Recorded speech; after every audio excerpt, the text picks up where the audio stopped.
नमस्कार। प्रशांत किशोर बिहार के बांकीपुर विधानसभा सीट से उपचुनाव लड़ने वाले हैं।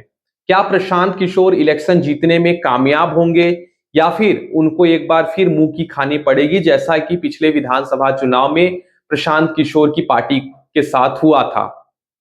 कई लोग ये कह रहे हैं कि नहीं, प्रशांत किशोर क्योंकि बिहार के शहरी सीट से इलेक्शन लड़ रहे हैं, वहां पर बड़ी संख्या में पढ़े लिखे लोग हैं बांकीपुर में, तो प्रशांत किशोर ये इलेक्शन आराम से निकाल लेंगे। लेकिन हमें ये नहीं भूलना चाहिए कि जिस सीट से प्रशांत किशोर इलेक्शन लड़ने जा रहे हैं, वो सीट भारतीय जनता पार्टी की बहुत मजबूत सीट है। वहां से नितिन नवीन, जो कि बीजेपी के अब राष्ट्रीय अध्यक्ष हैं, और उनके पिता 1995 से लगातार जीत रहे हैं। उनके पिता 4 बार वहां से एमएलए रहे हैं, वहीं नितिन नवीन पिछले 5 बार से लगातार एमएलए रहे हैं और बड़ी संख्या में 50,000, 60,000, 70,000, 80,000 वोटों से वो जीतते रहे हैं। तो अब देखना भी दिलचस्प होगा कि प्रशांत किशोर, जिनकी पार्टी ने बहुत बुरा प्रदर्शन किया था, जिनका कोई चुनाव चिन्ह भी लोगों की जुबान पर नहीं है, क्या वो इलेक्शन जीत जाएंगे? इस पूरे मामले को लेकर जिस तरीके की बातें मीडिया, सोशल मीडिया में चल रही हैं, और प्रशांत किशोर क्योंकि बहुत अच्छा बोलते हैं, इसलिए लोग उनको ज्यादा सुनते हैं। लेकिन क्या लोग उनको वोट देंगे? क्या प्रशांत किशोर जीत जाएंगे या फिर एक बार फिर से प्रशांत किशोर की को मुंह की खानी पड़ेगी? दरअसल दोस्तों, बांकीपुर जो विधानसभा सीट है, वहां से नितिन नवीन, जो कि बीजेपी के अब राष्ट्रीय अध्यक्ष बन गए हैं, जब वो राष्ट्रीय अध्यक्ष बने तो उन्होंने वहां के मंत्री पद से इस्तीफा दिया और वो सीधे चले गए राज्यसभा में। जब वो राज्यसभा में गए तो विधायकी चली गई उनकी। अब विधायकी चली गई तो उस विधानसभा सीट को तो कोई ना कोई भरेगा, तो वहां पे उपचुनाव हो रहे हैं। उपचुनाव होगा 30 जुलाई को, 3 अगस्त को उसके रिजल्ट आएंगे। मुश्किल से 25 दिन का समय बचा है। जनसुराज पार्टी के नेता प्रशांत किशोर लगातार चुनाव हारने के बाद भी बिहार में बने हुए थे, तो उनको लगा कि अपने कार्यकर्ताओं को रिचार्ज करने के लिए और एक माहौल बनाने के लिए मुझे एक बार फिर से चुनाव में उतरना चाहिए। और प्रशांत किशोर विधानसभा इलेक्शन में नहीं उतरे, वो प्रशांत किशोर अब कह रहे हैं कि मैं उपचुनाव लड़ूंगा और सम्राट चौधरी और नितिन नवीन की जो ये सीट है उसको हराऊंगा। प्रशांत किशोर का कहना है कि एक तरीके से ये रेफरेंडम की तरह होगा, यानी जनमत संग्रह हो जाएगा कि क्या सम्राट चौधरी को बिहार की जनता पसंद करती है या नहीं करती है। हालांकि अभी जो माहौल है वो प्रशांत किशोर के लिए काफी अच्छा बताया जा रहा है, क्योंकि जो भरत तिवारी का एनकाउंटर हुआ उसको लेकर सरकार पूरी तरीके से बैकफुट पर है। वहीं जिस तरीके का अभी राम मंदिर में चोरी का मामला चल रहा है, उससे भारतीय जनता पार्टी पूरी बैकफुट पर है। हिंदुत्व का वो कुछ बोल नहीं पा रहे हैं, क्योंकि राम मंदिर में एक बहुत बड़ा चोरी हो गया है। जो पूरा उसमें लोग घुसे हुए थे वो सब आरएसएस बीजेपी के लोग थे।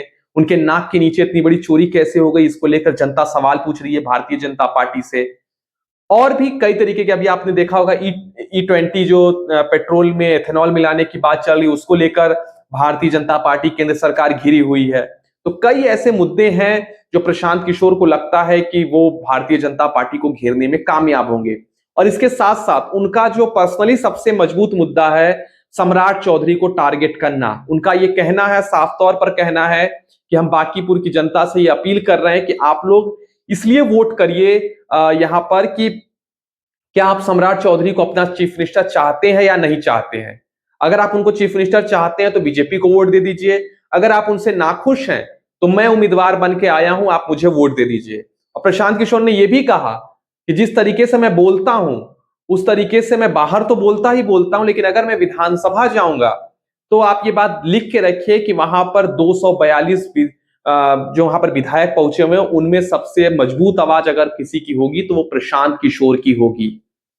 आपके पास एक मौका है एक ऐसे इंसान को चुनने का जो पढ़ा लिखा है, जो बहुत मजबूती से अपनी बात रखता है और वो आपकी बातें भी जाकर विधानसभा में रखेगा, ऐसा प्रशांत किशोर का दावा है।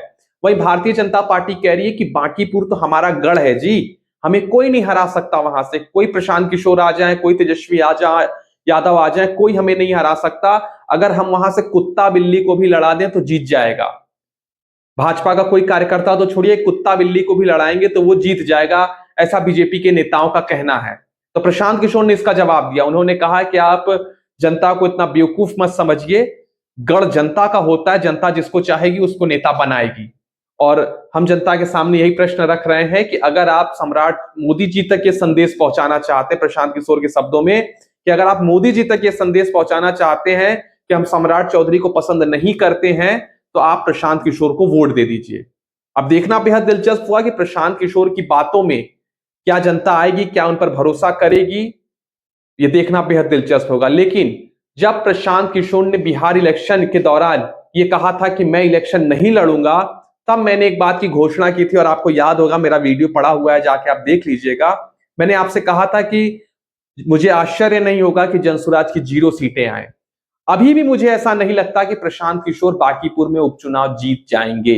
मुझे आज की डेट में यह नहीं लगता है कि वहां पर भारतीय जनता पार्टी की सरकार होने के बाद भी वहां पर बांकीपुर में, जो कि बीजेपी के राष्ट्रीय अध्यक्ष की सीट है, वहां से बीजेपी हार जाएगी। मुझे ऐसा नहीं लगता।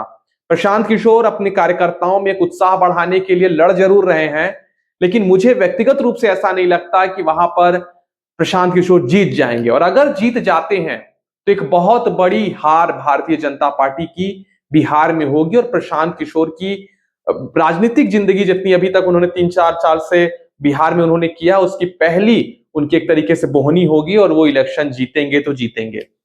आपकी क्या राय इस पूरे मामले पर? क्या प्रशांत किशोर को बांकीपुर की जनता को वोट देना चाहिए?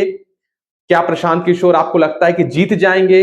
आपकी जो भी राय है हमें कमेंट कर दीजिए, और आप किस मुद्दे पर अगला वीडियो मेरा देखना चाहते हैं वो भी हमें कमेंट कर बताइए। उस पर भी मैं वीडियो आपके बीच में लेकर हाजिर होऊंगा। बहुत बहुत शुक्रिया, धन्यवाद।